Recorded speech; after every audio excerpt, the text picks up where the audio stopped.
My care pursues you with never-changing love, for I don't want your downfall, but your happiness. I want your salvation from darkness and your admission into light. This is why I will not throw you into misery and hardship for any other motive than to aid your ascent, because you still languish in darkness and cannot muster the strength to ascend on your own. But my methods and their effectiveness are unknown to you, and you are easily inclined to believe that I am cruel.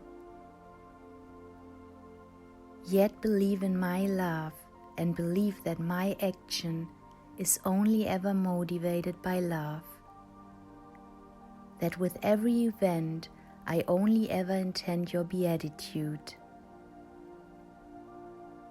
Only I know the outcome of such events. Only I know which path you would have followed without my strokes of fate. And only I know when such a path will lead you astray. And what I then allow to happen to prevent it is only ever based on my love, and will have beneficial results, even if this seems incomprehensible to you humans. Thus, the last days before the end urgently require painful interventions on my part, and they will repeat themselves many a time. My hand will increasingly have to solve problems, and there will be much suffering and mourning. But souls will also be rescued. People will be evidently directed to the one who holds everyone's fate in his hands. Even though they will then only fear him, since they will be unable to love him. But they will acknowledge him. They will believe in a God and controller of heaven and earth. And this belief can show them the way forward if they are of good will. My love belongs to the smallest creature, and I alone safeguard all life, so that one day it will enter the stage of free will and be able to fulfill its last task on earth. But how much more will I look after those who have already reached this stage, so that they do not regress and will not have walked their earthly path in vain. But I also recognize the obstacles on every person's earthly path, and I know whether a human being will rise above this hurdle or whether he is in danger of failing. And therefore I pursue him with my care and pull him back or continue to guide him onto another path. But I will never want his downfall.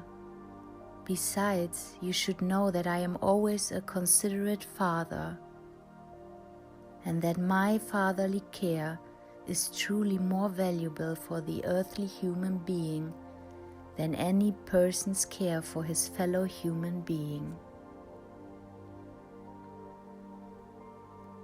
You should always hold on to this when you doubtfully question yourselves as to how I can allow children to become orphans, families to be deprived of their provider, the most precious possession to be taken away from people. I can give comfort to everyone.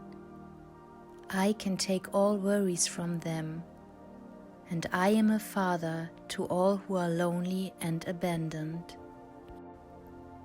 Yet they have to find their way to me. And this is what I intend, that they establish a relationship with me in utmost adversity. For of what use are words which confess faith in me, if they are not turned into action? If people don't come to me when earthly suffering threatens to depress them. The living faith will be a true support for people, but a dead faith will awaken one doubt after another about God's love and omnipotence. And every human being is confronted by hours of intense hardship. Then they shall take their path to me, and I will truly help them in their distress. I am the only one who can take but also give. And if you humans know this, then you should also believe that I can heal the wounds I have inflicted on you for the sake of your beatitude. Believe firmly and without doubt that not everything you regard as good and useful will always lead to beatitude. My ways are often different, but they will certainly lead to the goal. Always come to me in this belief, and you may then experience my love, because you believe in me.